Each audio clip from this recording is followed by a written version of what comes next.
Good evening, everybody. My name is BJ Garcia with South Texas Select Showcase, and this is our another edition of Football Talk. And this is the last week of the regular season, and a lot of big matchups that we have going on that we're going to highlight. Before we get started, I'd like to say again, thank you to 5D Steakhouse and Lounge here in Yorktown, Texas, for hosting us whenever we come out here and do our show. And want to also send our condolences and prayers to the families of Sutherland Springs that were affected by the tragedy that happened on Sunday. Just want to let everybody know that they are in our thoughts and in our prayers, and we're going to keep praying for those families. So before we get started with the football previews, I want to talk a little bit about the regional volleyball tournament, give everybody updates on dates and times and locations. So we're going to start off with the 1A regional semifinals in Brenham, and the first game at 2:30 is going to feature D'Hanis against Runge, and then following that game will be Round Top Carmine against McMullen County. Moving on to 2A, also in Brenham, regional semifinals, 5:30 will be Burton against Freer, and 7 o'clock will be Snook against Three Rivers. Moving on up to 3A, Blossom Athletic Center in San Antonio. These will be the late games. The first of the late games is starting at 6 o'clock, Industrial against Corpus Christi London, followed by Poth and Goliad. Of course, Goliad, the defending volleyball state champions, and Poth, one of the most storied programs in the state of Texas and in South Texas as well. 4A will have the early games at Blossom Athletic Center with Navarro and Sinton at 1 o'clock, and then Needville and Devine at 3 o'clock. In 5A, we're looking at the regional semifinal matchups between Kerrville Tivy and Gregory Portland, and then Dripping Springs and Toloso Midway. Of course, Dripping Springs and Kerrville Tivy coming out of the same district. Same with Toloso Midway and Gregory Portland coming out of the same district. These will be at Corpus Christi Veterans Memorial High School on Friday. And 6A, San Antonio against McAllen is basically what it boils down to. The regional semifinals, the regional tournament will be in McAllen at Rowe High School. First game at 6 o'clock, San Antonio O'Connor against McAllen Memorial, followed by San Antonio Reagan, arguably the best team in the country, playing the host, McAllen Rowe.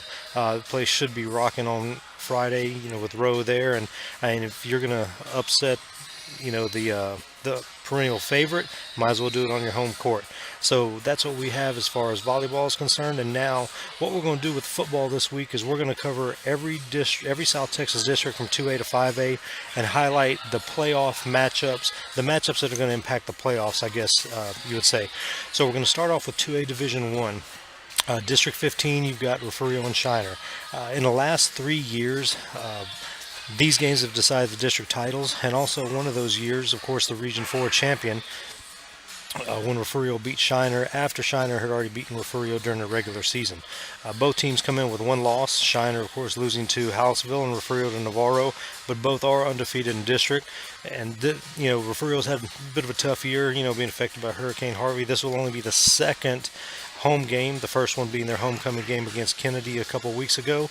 And Refugio is looking to defend their district title and of course their state championship, and I see the Bobcats coming out on top and winning this game against Shiner. Now, staying in 2A Division 1, we're going to go to District 16 with Three Rivers and Levia. In his first year as head coach there at Three Rivers, Art Lozano has the Bulldogs in position to win the district title, undefeated in district. On the other side, you've got a Levia team that started the season, I believe it was 0-5, and right now riding the arm and the legs of transfer Zach Gomez. In this game, of course, Three Rivers runs that slot T. They want to grind it out, take time off the clock, wear your defense down, and be able to punish you, while Levia would rather have a high-scoring game, letting Zach get in the open field, make some plays, and throwing the ball around. The Valley has provided a whole lot of surprises, a couple of shockers this year in some of the bigger classifications as far as teams making the playoffs and not making the playoffs that you would normally see.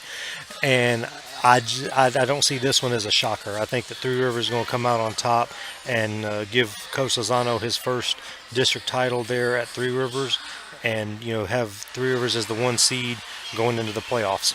Excuse me. Now looking to 2A Division 2, District 15, Runge travels to Louise. I know I didn't have this as an important game when before the season started. I don't know that anybody did, but here we are.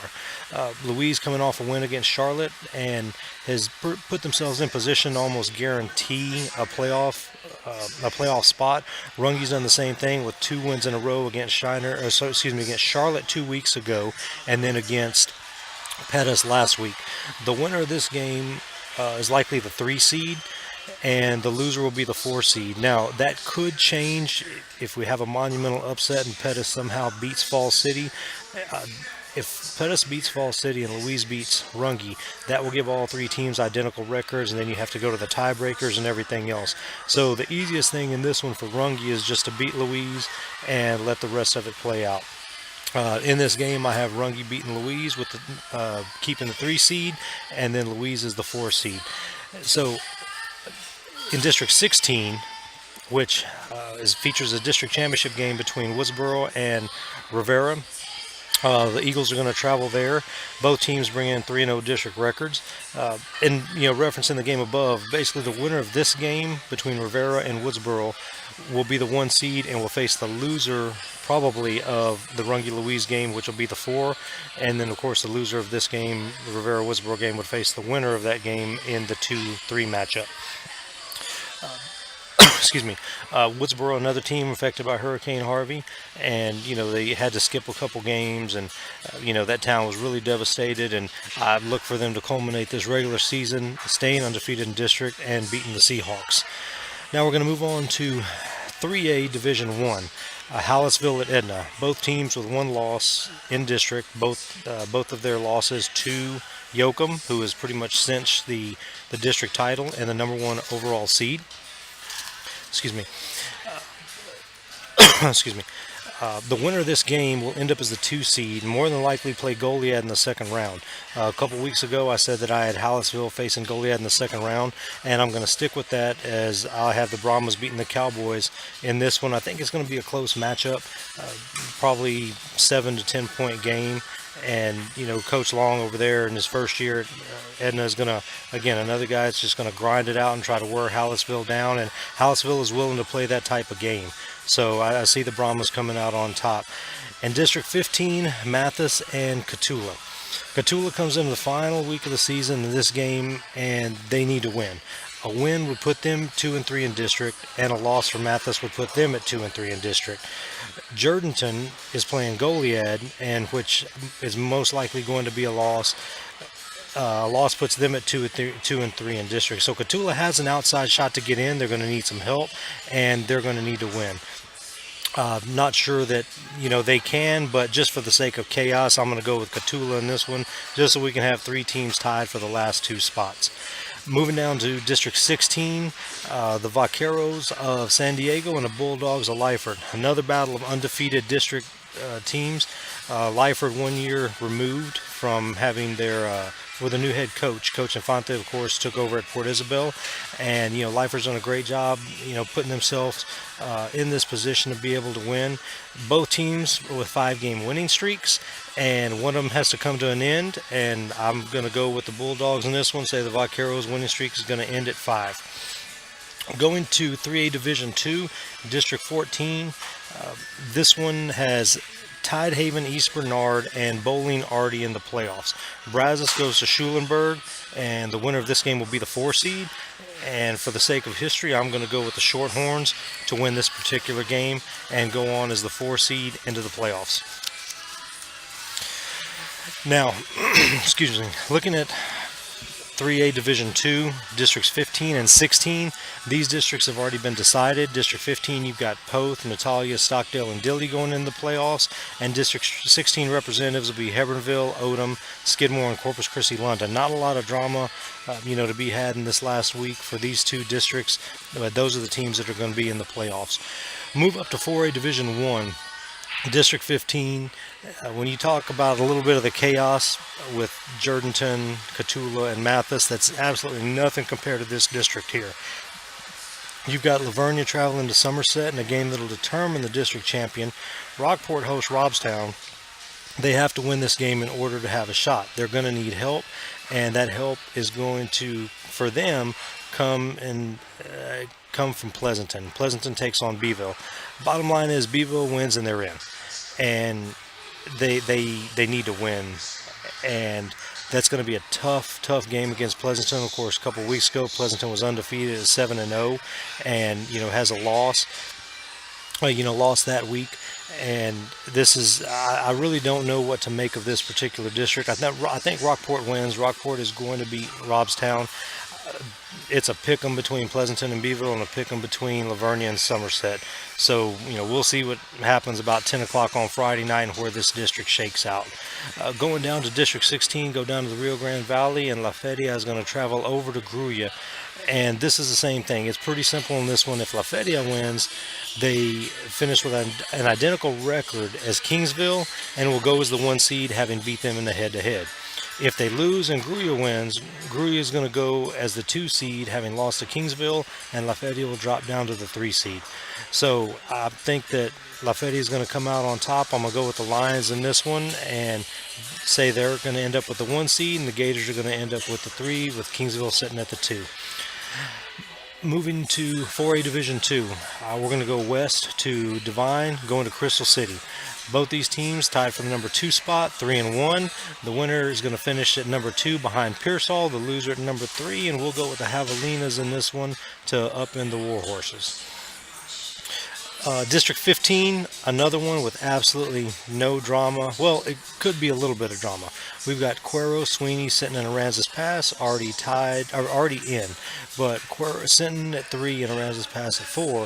If Aransas Pass wins and Sinton loses, Aransas Pass will jump Sinton and have a 3-2 district record, while Sinton will have a 2-3.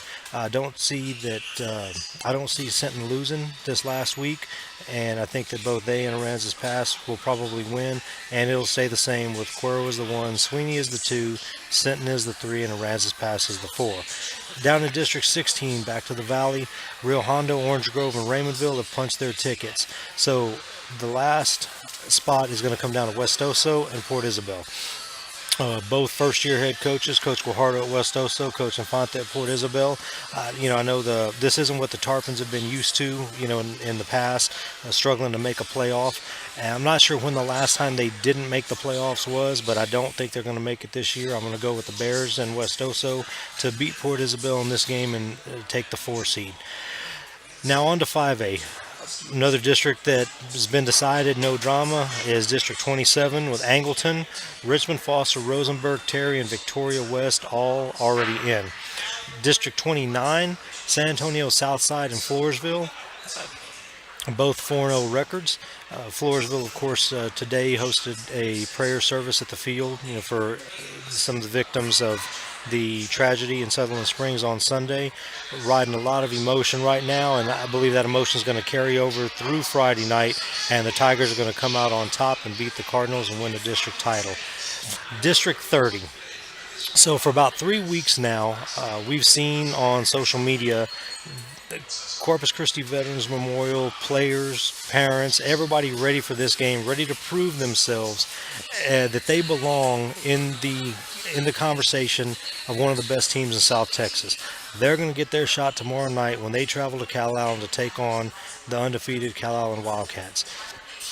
This is a very high-powered offense that Vets has. Their defense has played really well. Calallen is Calallen.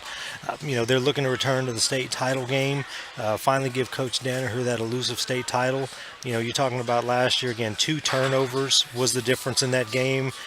If they only turn the ball over once, maybe they end up beating Aledo, and he brings that title back to South Texas. The Vets has had a great season, a very young program, only a few years playing varsity, and this is an opportunity for them to step on a big stage and show that they belong. I don't know if the stage is going to be too big for them. I know that Calallen has been there, done that, and tomorrow night they're going to do it again, and I'll take the Wildcats in this one over Mission Vets to win the district title. Sorry, not Mission Vets, Corpus Vets to win the district title. District 31, Laredo Nixon, Sherryland, and Mission Vets are in the playoffs. 1 spot left. That spot's going to come down between Rio Grande City and Sherryland Pioneer. Another easy one, Pioneer wins, they're in. Rio Grande City wins, they need help. They're going to need Roma to beat Pioneer. If that happens, then Rio Grande City will be in. I see Pioneer winning, and there won't be any drama in this one. Moving on further south down in the Rio Grande Valley, District 32. Again, no drama in this one as it's already been decided. Brownsville Vets, Mercedes, Brownsville Lopez, and Brownsville Pace. Matt Stepp said the other day, I believe it's six Brownsville schools that are going to be in the playoffs this year. What great accomplishment for that city and that community. And, I look for Brownsville Vets to make a run in the playoffs as well. Going to 6A, District 29, we're going to go out west. Eagle Pass and San Antonio Southwest are in. Laredo United South, and Alexander fighting for 2 playoff spots. Laredo United needs a win over Alexander. And the easiest thing here, again, is for United to win and not have to deal with any drama. They lose to Alexander and United South wins. South holds the tiebreaker over United. So a loss here for United is detrimental. They would need help. And it's going to be a tough game between them and Alexander. I'm going to go with United in this one. They've been a perennial playoff team there out of Laredo. And so I'm going to go with the Longhorns. District 30, Mission going to McAllen. Losers out, winners probably in. Again, another district race. It's pretty simple. On the other side, McAllen Memorial against McAllen Rowe. Memorial comes in with a 1-game lead over Rowe. And if Rowe can get a win in this one, they'll split the district title, both with identical 1-loss district records. Haven't really picked an upset yet, so I'm going to go an upset in this one since Memorial has controlled that district for years. I'm going to go with Rowe in this one and say that they're going to end up splitting the title in District 30. District 31, another one that has all sorts of scenarios with Edinburgh North possibly making the playoffs, PSJA North still with a chance, but those teams are going to have to get by PSJA and Edinburgh, 2 teams that have already punched their ticket to the playoffs in order to do it. We're going to see how this goes on this weekend, and I'm not really sure what to make of this district. Another one that's going to be fun to follow on Friday night. And it comes down to the last district, 6A, District 32, no drama again. You've got San Benito, Brownsville, Hanna, Los Fresnos, and Weslaco East in. No drama as far as the district race is concerned, but arguably the best rivalry in the state of Texas, the Battle of the Arroyo, Harlingen against San Benito, that's what is at stake on Friday night. San Benito comes in with a perfect 9-0 record, undefeated district record, just like they did last year when Harlingen spoiled it. Harlingen has nothing to lose and everything to gain. They're not going to make the playoffs, something I didn't see happening before the season started. I'm not sure if anybody saw them not making the playoffs. But they have an opportunity to play spoiler here, win the Battle of the Arroyo, and ruin an undefeated season that San Benito has put together so far. So after the last couple weeks and seeing the way things are going, the Greyhounds are a team on a mission. I'm going to go with San Benito in this one, and I think that it's going to be a good game. I think San Benito pulls away, about the middle of the third quarter towards the start of the fourth, and the Greyhounds are going to, take care of this one. So next week we will be back here again previewing games for the first week of the playoffs. Hopefully we have some South Texas teams in the girls state volleyball tournament as well. Good luck to everybody this week. Safe travels, and we will see y'all down the road.